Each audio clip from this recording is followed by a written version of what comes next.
আরজিকর কাণ্ডে সঞ্জয় রায়কে দোষী সাব্যস্ত করল শিয়ালদা আদালত। বিচারক অনির্বাণ দাস এই রায় দান করেন। শনিবার দুপুর 2:30-এর কিছু সময় আগে রায় পড়তে শুরু করেন শিয়ালদা আদালতের বিচারক অনির্বাণ দাস। সঞ্জয়কে দোষী সাব্যস্ত করা হয়েছে। সোমবার সাজা ঘোষণা করা হবে। আদালত কক্ষে রায় ঘোষণার সময় বিচারককে প্রশ্ন করল সঞ্জয়। দোষী সঞ্জয়ের প্রশ্ন শুনে জবাবও দিলেন বিচারক। তাকে ফাঁসানো হয়েছে বলে বিচারককে বলল সঞ্জয়। এক আইপিএস সহ যারা ফাঁসিয়েছে তাদের কেন ছাড়া হচ্ছে তা নিয়ে প্রশ্ন তুলেছেন সঞ্জয়। আর তাতেই নতুন করে উঠছে প্রশ্ন, কে এই আইপিএস? কেনই বা তিনি সঞ্জয়কে ফাঁসাতে যাবেন? কি বলতে চেয়েও চুপ করে থাকলেন সঞ্জয়? প্রশ্নটা কিন্তু জোরালো হচ্ছে।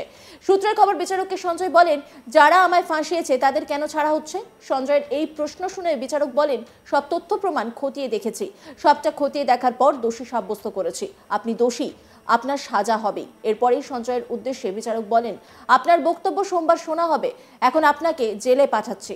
সোমবার আপনার সাজা ঘোষণা করা হবে।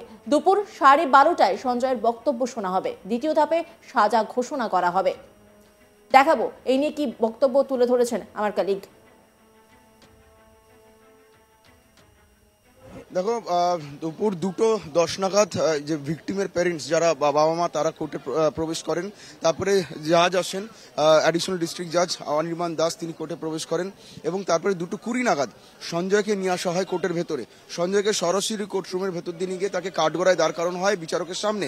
এরপরে কিন্তু মাঝখানে কোর্টে কিছুটা হইচই শুরু হচ্ছিল, একটু উত্তেজনা বাড়ছিল যে সঞ্জয়কে যখন আনার নির্দেশ দেন বিচারক, সে সময় একটু উত্তেজনা বাড়ছিল। সেই সময় বিচারক সবাইকে ওয়ার্ন করেন, সতর্ক করেন, যদি এই ধরনের উত্তেজনা হয় তাহলে আজকেও ইন ক্যামেরা অর্থাৎ রুদ্ধদ্বার শুনানি হবে। সবাইকে সতর্ক করার পর কিন্তু কোর্ট শান্ত হয়। এরপরে সঞ্জয়কে নিয়ে আসা হয়, সঞ্জয়কে বিচারকের সামনে একবারে কাঠগড়ায় দাঁড় করানো হয়। এরপরে বিচারক অনির্বাণ দাস তিনি সঞ্জয়কে সরাসরি জানান তার যে ভার্ডিক্ট তিনি পড়তে শুরু করেন এবং সঞ্জয় যে মূল অ্যাকিউজড, এখন তিনি কনভিক্টেড, সেই সঞ্জয়কে পুরো ভার্ডিক্ট পড়ে শোনানো হয়। সঞ্জয়কে মাননীয় বিচারক অনির্বাণ দাস তিনি জানান যে আপনার বিরুদ্ধে অভিযোগ ছিল, আপনি একজন কলকাতা পুলিশের অন ডিউটি সিভিক ভলেন্টিয়ার হয়ে আপনি আরজিকর হাসপাতালের যে সেমিনার হল 3rd ফ্লোরে, সেই সেমিনার হলের ভেতরে আপনি গিয়ে রাত্রিবেলা একজন অন ডিউটি ডক্টরকে আপনি অত্যাচার করেছেন এবং আপনি তাকে হত্যা করেছেন এবং আপনার অত্যাচারে তার মৃত্যু হয়েছে এবং আপনার বিরুদ্ধে যে শুনানি হয়েছে, যে বিচার প্রক্রিয়া চলেছে, সেখানে অসংখ্য সাক্ষীদের আমরা এক্সামাইন করেছি। সমস্ত তথ্য প্রমাণ তদন্তকারী সংস্থা জমা দিয়েছে। সবকিছু পরীক্ষা করে আমরা আপনাকে দোষী সাব্যস্ত করছি। আপনাকে দোষী সাব্যস্ত করা হলো, এটা সরাসরি মাননীয় বিচারক সঞ্জয় রায়কে সরাসরি সামনাসামনি জানিয়ে দেন। এটা জানানোর পরে সঞ্জয়কে জানানো হয় যে তিনি 3টে সেকশনে দোষী সাব্যস্ত হয়েছেন। তিনি বিএনএস অর্থাৎ ভারতীয় ন্যায় সংহিতার 64, 66 এবং 103 ক্লস 1 3টে ধারাতে তাকে দোষী সাব্যস্ত করা হলো বলে সঞ্জয়কে জানান বিচারক। এবং পাশাপাশি বিচারক এটাও জানান যে 64, 66 এবং 103 ক্লস 1 3টে সেকশনে আপনার কি কি সাজা হতে পারে, সম্ভাব্য সাজা মাননীয় বিচারক তিনি সঞ্জয়কে বলেন। এবং সেখানে মাননীয় বিচারক কিন্তু সঞ্জয়কে যেটা বলেন যে আপনার যে অপরাধ আপনি করেছেন, যে অপরাধে আপনি দোষী সাব্যস্ত হয়েছেন, তাতে আপনার সর্বোচ্চ সাজা আমৃত্যু কারাদণ্ড এবং মৃত্যুদণ্ড পর্যন্ত হতে পারে। আমৃত্যু মানে আপনি যতদিন বাঁচবেন, 14 বছর নয়, আপনি যতদিন বেঁচে থাকবেন ততদিন আপনাকে জেলে কাটাতে হবে, নয়তো আপনাকে মৃত্যুদণ্ড দেওয়া হতে পারে। কিন্তু এক্স্যাক্টলি কি সাজা দেওয়া হবে সেটা আজকে নয়, সেটা সোমবার ঘোষণা করা হবে। এরপর সঞ্জয়কে বিচারক প্রশ্ন করেন, আপনি কি কিছু বলতে চান, আপনার কিছু বলার আছে?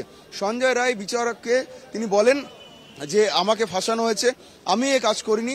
এবং উল্লেখযোগ্যভাবে আজকে যেটা নতুন তথ্য সঞ্জয় সামনে নিয়ে এসেছে, বিচারককে সঞ্জয় বলে যে আমি রুদ্রাক্ষের মালা পরি সবসময় গলায়, আমি এই কাজ করতে পারি না এবং আমি যেহেতু সবসময় রুদ্রাক্ষের মালা পরে থাকি, ফলে আমি যদি ক্রাইম সিনে এই ধরনের অত্যাচার করতাম রুদ্রাক্ষের মালা ছিঁড়ে যেত, কিন্তু আমার রুদ্রাক্ষের মালা রয়েছে, আমি এই কাজ করতে পারি না।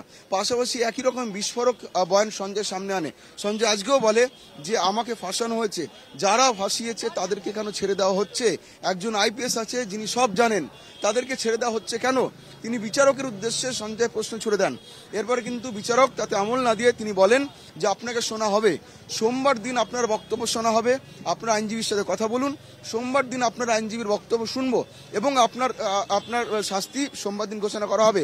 এরপর সঞ্জয় ফের বিচারককে জানান তিনি নির্দোষ, তাকে ফাঁসানো হচ্ছে, ষড়যন্ত্র করা হচ্ছে, সে একজন আইপিএস, সে রুদ্রাক্ষ, এই বিষয়গুলি সামনে আনে। এরপর বিচারক সঞ্জয়কে বলেন আপনি যে অপরাধ করেছেন, তারপর আমরা সমস্ত সাক্ষীদের বয়ান নিয়েছি, আমরা তথ্য প্রমাণ খতিয়ে দেখেছি, যা আর্গুমেন্ট হয়েছে তা আমরা শুনেছি। সবকিছু শুনে সবকিছু দেখে আমরা আপনাকে দোষী সাব্যস্ত করেছি। আপনাকে সাজা পেতে হবে। আপনি দোষী সাব্যস্ত হয়েছেন। মাননীয় বিচারক অনির্বাণ দাস তিনি সরাসরি সঞ্জয়কে মুখের ওপর সাজা শোনান যে আপনি দোষী সাব্যস্ত হয়েছেন, আপনাকে এর জন্য সাজা পেতে হবে। কি সাজা পেতে হবে সেটা সোমবার আমি জানাবো, এবং আপনার যদি কিছু বক্তব্য থাকে সেটা সোমবার আমরা শুনবো। এবং পাশাপাশি বিচারক বলেন যে আপনাকে ততদিন পর্যন্ত জেল হেফাজতে পাঠাচ্ছি, আপনি জেলে থাকুন, সোমবার দিন আসুন, সোমবার দিন আপনার বক্তব্য শুনে আমরা সাজা ঘোষণা করব। এরপর মাননীয় বিচারক যেটা ঘোষণা করেন, এরপর সঞ্জয়কে বার করে নিয়ে যাওয়া হয়। বার করে নিয়ে যাওয়ার সময় সঞ্জয় উত্তেজিত হয়ে পড়ে। যখন তাকে কোর্টরুম থেকে বের করে নিয়ে যাওয়া হচ্ছিল, সেই সময় সঞ্জয় যথেষ্ট উত্তেজিত দেখায় তাকে। কি করছিলেন তিনি? সঞ্জয়কে দেখে প্রাথমিকভাবে আমাদের আপাতদৃষ্টি মনে হচ্ছিল সে অসুস্থ বোধ করছে, এরকম তার বডি ল্যাঙ্গুয়েজ ছিল। সে বারবার চোখ বন্ধ করে ফেলছিল, বেরোনোর সময় বারবার আটকে দাঁড়াচ্ছিল, সে বারবার চোখ বন্ধ করে পড়ে যাওয়ার মতন তার বডি ল্যাঙ্গুয়েজ ছিল। পুলিশ কর্মীরা তাকে ফোর্সফুলি কোর্টরুম থেকে তাকে বার করেন, এবং তারপরে কিন্তু বিচারক ভার্ডিক্ট এবার পড়তে শুরু করেন। তিনি বিস্তারিত পড়েন এবং বিচারক জানান যে সোমবার 12:30টার সময় কনভিক্টেড সঞ্জয় রয়ের বক্তব্য শুনবেন এবং সেকেন্ড হাফে তিনি সাজা ঘোষণা করবেন। এরপরে যেটা আমরা দেখলাম যে মাননীয় বিচারক অনির্বাণ দাস তিনি সকলকে ধন্যবাদ জ্ঞাপন করেন সহযোগিতা করার জন্য, এবং সব শেষে ভিকটিমের যিনি বাবা, অভয়ের বাবা, তিনি কান্নায় ভেঙে পড়েন এবং মাননীয় বিচারককে তিনি উঠে দাঁড়িয়ে ধন্যবাদ জানান।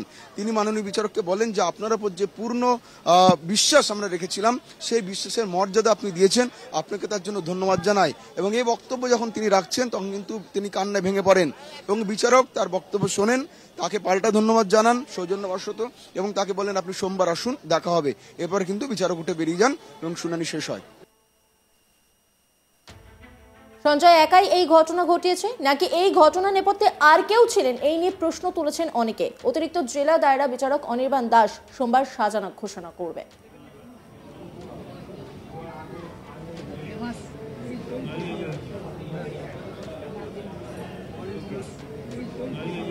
আরজিকর কাণ্ডে সঞ্জয় রায়কে দোষী সাব্যস্ত করল শিয়ালদা আদালত। বিচারক অনির্বাণ দাস এই রায় দান করেন। শনিবার দুপুর 2:30টার কিছু সময় আগে রায় পড়তে শুরু করেন শিয়ালদা আদালতের বিচারক অনির্বাণ দাস। সঞ্জয়কে দোষী সাব্যস্ত করা হয়েছে, সোমবার সাজা ঘোষণা করা হবে। আদালত কক্ষে রায় ঘোষণার সময় বিচারককে প্রশ্ন করল সঞ্জয়। দোষী সঞ্জয়ের প্রশ্ন শুনে জবাবও দিলেন বিচারক। তাকে ফাঁসানো হয়েছে বলে বিচারককে বলল সঞ্জয়।